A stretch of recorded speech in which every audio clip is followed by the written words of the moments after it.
அப்படி பேப்பர் திருத்திக்கிட்டே இருக்கிறேன். ஒரு பையன் வந்து நிக்கிறான். Sir sir sir sir please sir please sir, உங்க பொண்ணான கையால 33 போட்டீங்க சார், இன்னும் 2 போட்டுருங்க சார், பாஸ் பண்ணுங்க சார். ஏய், அதை போட முடியல தானடா 33 நிறுத்தி இருக்கிறேன். Please sir please sir please sir, இந்த பள்ளிக்கூடத்திலே நீங்க நல்லவர்னு எல்லாரும் பேசிக்கிறாங்க சார். முடியாதுடா.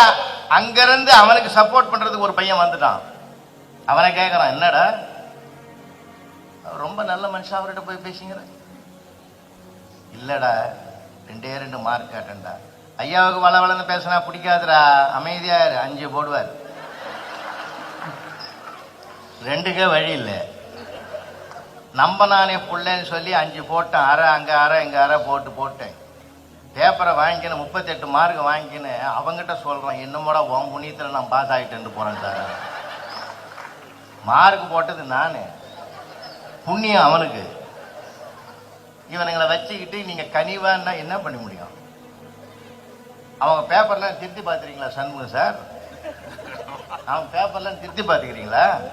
எட்டயபுரத்தில் பிறந்தவரை பற்றி குறிப்பு எழுதுனா, எட்டயபுரத்தில் யாரோ பிறந்திருப்பார், நீ யாரை பற்றி கேட்கிறாய் என்ன கேட்டுக்கிறான். 2 நாள் லீவ் போட்டு நான் ஸ்கூலுக்கே வரல. 5 புலன்களும் அடங்கினால் என்ன வரும்னா ஆம்புலன்ஸ் வரும்னு எழுதுறான் சார். அவன் ஒன்னில பூகம்பம் எப்படா வரும்னு எழுதியிருந்தான், விரைவில் வரும்னு எழுதிக்கிறான் சார். அவன் அன்றைக்கு ஒரு பாஞ்சாலி கூந்தலை விரித்தால் பூகம்பம் வந்தது, பெரிய போர் வந்தது. இன்றைக்கு சென்னையில் முழுவதும் பார்க்கிறேன், அத்தனை பெண்களும் தலைவிரித்துக் கொண்டு செல்வதனால் மிகப்பெரிய பூகம்பம் ஒன்று வரும் எழுதிட்டு, அந்த பூகம் எப்படி விளையும் தெரியுமா? கடல் கொந்தளிக்கும், பூமி பிளக்கும், எங்கள் தமிழையா முதலில் போய் விடுவார்னு எழுதுகிறான். இவனை கூப்பிட்டு நான் கேட்கிறேன், இந்த மாதிரி எழுதிக்கிறேன் ஓன்னு அழுறான் சார். அவன் நான் சொல்லி இது அரசாங்கம் அடிக்கக்கூடாது, திட்டக்கூடாது, எதுவும் பேசக்கூடாது, மன உளைச்சல் வர மாதிரி வாத்தியார் சொல்லக்கூடாதுன்னு அத்தனை ரூல்ஸ் எங்களுக்கு தானடா போட்டுக்கிறான், உங்களுக்கு ஒண்ணுமே கிடையாது, தப்புன்னு கூடமா நான் சொல்லக்கூடாது, எதுக்கு அழுவுற? அதுக்கு நான் அழுவல சார்.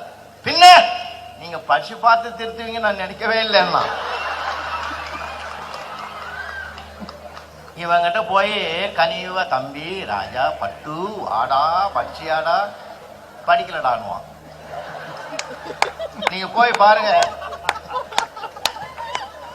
ஐயா, இன்னைக்கு போய் பாருங்க, பள்ளிவாசல்ல போய் பாருங்க, சர்ச்சில் போய் பாருங்க, பெருமா கோயில்ல பாருங்க, ஈஸ்வரன் கோயில்ல பாருங்க, பிள்ளையார் கோயில்ல பாருங்க, அத்தனை வாத்தியாரும் சாமி கும்பிடுறான். எதுக்கு? +2 எக்ஸாம் ஆரம்பம். நியாயமா பார்த்தா பையன் கும்பிடணும், அவன்லாம் நிம்மதியாக இருக்கிறான். இவங்க போய் கும்பிட்றான், எந்த பையனாலும் எங்களுக்கு பிரச்சனை வரக்கூடாது பகவானே, நல்லபடியா எக்ஸாமினேஷன் முடிஞ்சிச்சுன்னா உனக்கு தேங்காய் உடைக்கணும், அதை உடைக்கணும், ஆளாளுக்கு பிரார்த்தனை பண்ணிக்கிறான். இந்த நெருக்கடியில போய் கனிவை எப்படி கையாள முடியும்? கனிவு வேணும் தான், அதுக்குரிய காலம் இப்ப இல்லை. கனிவு செயல்படுவதற்குரிய காலம் கனியட்டும், அப்பொழுது கனிவை கையில் எடுப்போம்.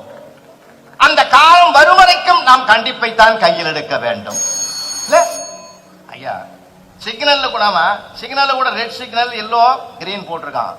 நில் கவனி செல் தானே, அந்த கண்டிப்பு இருந்தா தானே சார் அங்க ஆக்சிடென்ட் ஆகாம இருக்குது. வாழ்க்கையில 2 செய்தி சொல்லி தான் நிறைவு செய்யறேன்.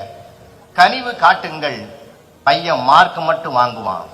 கண்டிப்பு காட்டுங்கள், மார்க்கை தாண்டிய மதிப்புகளை வாங்குவார். இன்னும் சொல்லட்டுங்களா? கனிவு காட்டுகிற ஆசிரியரை விட தான் படிக்கிற காலத்தில் கண்டிப்பாக நடந்த ஆசிரியரை தான் பிற்காலத்தில் தன் வாழ்நாள் முழுவதும் நினைத்து நினைத்து பெருமைப்படுவார் ஒவ்வொருவனும். இது அனுபவ உண்மை. கனிவு வேண்டும், கண்டிப்பு கூட இருந்தால்தான் கனிவுக்கும் மரியாதை. நன்றி, வணக்கம்.